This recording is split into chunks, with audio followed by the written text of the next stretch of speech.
भगवान देवता की जय।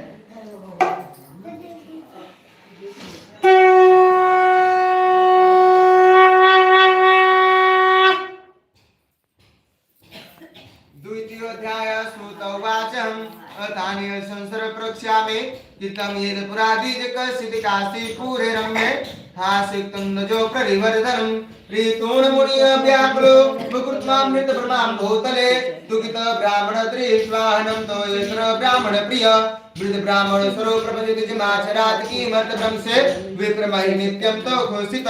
श्री सूत जी बोले कि हे द्विजो, अब मैं पुनः पूर्व काल में जिसने इस सत्यनारायण भगवान के व्रत को किया था उसे भली भांति विस्तार पूर्वक कहूंगा। रमणीय काशीपुरी नामक नगर में कोई अत्यंत गरीब ब्राह्मण रहता था। भूख और प्यास से व्याकुल होकर वह प्रतिदिन इधर से उधर भटकता रहता था। ब्राह्मण प्रिय भगवान ने उस दुखी ब्राह्मण को देखकर वृद्ध ब्राह्मण का रूप धारण करके उस द्विज से आदर पूर्वक पूछा कि हे विप्र, प्रतिदिन अत्यंत दुखी होकर आप किस लिए पृथ्वी पर भ्रमण करते हो? हे श्रेष्ठ, मुझे बतलाओ, मैं यह सुनना चाहता हूँ। ब्राह्मण उवाच, तो ब्राह्मण बोला, ब्राह्मणो भी दरिद्रो भिक्षा में भ्रमयोपाय यदि जानसी कृपया कथय में प्रभो। तो ब्राह्मण बोला कि प्रभु, मैं अत्यंत गरीब ब्राह्मण हूँ और भिक्षा के लिए पृथ्वी पर घूमा करता हूँ। यदि आप इस मेरी दरिद्रता को कुछ दूर करने का उपाय जानते हैं तो कृपया करके मुझे बताइए। वृद्ध ब्राह्मण उवाच, सत्यनारायणो विष्णु माचित फलप्रद तस्य तं पूजनं विप्र कृष्णव्रत मुनियं कृत्वां सर्वदुःख्योभ्यो मुक्तो भवति मानव विधानं च प्रतिसमर्पयामि विप्राय भाष्य प्रयत्नन सत्यनारायणो प्रदयशतो ततः संग्रयामहे इति ब्राह्मणयशतो इति संचित विप्रो सो रात्रो निद्रो न लब्धवान। तो वृद्ध ब्राह्मण ने कहा कि ब्राह्मण देव, सत्यनारायण भगवान विष्णु अभीष्ट फल को देने वाले हैं। हे विप्र, तुम उनका उत्तम व्रत एवं पूजन करो जिसे करने से मनुष्य की सभी दुखे मुक्त हो जाती हैं। और व्रत के विधान को भी ब्राह्मण से यत्न पूर्वक कर वृद्ध ब्राह्मण स्वरूप रूपधारी भगवान श्री सत्यनारायण वहीं पे अंतर्धान हो गए। और वृद्ध ब्राह्मण ने जैसा कहा है उस व्रत को अच्छी प्रकार वैसे ही करूंगा।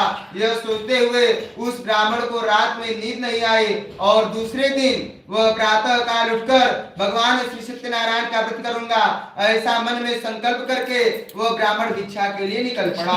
उस दिन ब्राह्मण को भिक्षा में बहुत सा धन प्राप्त हुआ और उसी धन से उसने अपने बंद बाधों के साथ भगवान श्री सत्यनारायण का व्रत किया।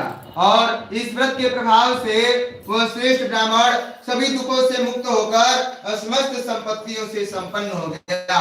और उस दिन से लेकर उसने प्रत्येक महीने उसने भगवान का व्रत किया।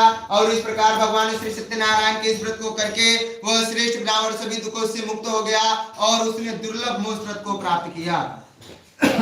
व्रतमस्य यथा विप्रप्रकृत्याम संग्रयामहे तदेव सर्वदुःखयोतो मनुजस्य विनितहे एवं नारायणानुग्धं नारदाय वचैव महात्मने।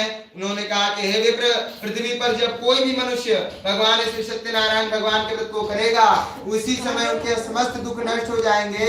हे ब्राह्मणों, इसी प्रकार भगवान नारायण ने महात्मा नारद जी से जो कुछ कहा मैंने वह सब आप लोगों से कह दिया।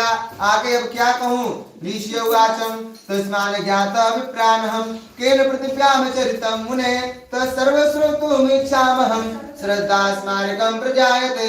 तो ऋषियों ने कहा कि हे मुने, इस पृथ्वी पर उस ब्राह्मण से सुने हुए इस व्रत को किसने किया है हम वह सब सुनना चाहते हैं। उस व्रत पे हमारी श्रद्धा हो रही है। श्रुत उवाचम ऋतून् मुनिय सर्वे केन पृथिव्या भवे एकदाम स्वदिजवरौ तो यथा भुवयन्तरे बन्धुनी नाम स्वजने सार्थ भृत्य संयोजित एकस्मिन्तरे काले काले श्रेष्ठा समागत। श्री सूत जी बोले कि मुनियों, पृथ्वी पर इसने व्रत किया उसे आप लोग सुनिए। एक बार वह श्रेष्ठ अपने धन संपत्ति के अनुसार और बंद बांधवों के साथ पारिवारिक जनों के साथ व्रत करने के लिए तैयार हुआ। इसी बीच एक लकड़हारा वहां आया और लकड़ी का गट्ठर बाहर रख के प्यास से व्याकुल हो वो उस ब्राह्मण को व्रत करता हुआ देख प्रणाम करके उससे बोला कि प्रभु, आप यह क्या कर रहे हैं? इसके करने से किस फल की प्राप्ति होती है? मुझे विस्तार पूर्वक बताइए। विप्रवाचम सत्यनारायण व्रत संयोजित तस्य प्रद्यास्मने सर्वधन्यादिकानं महत्तमं तस्मा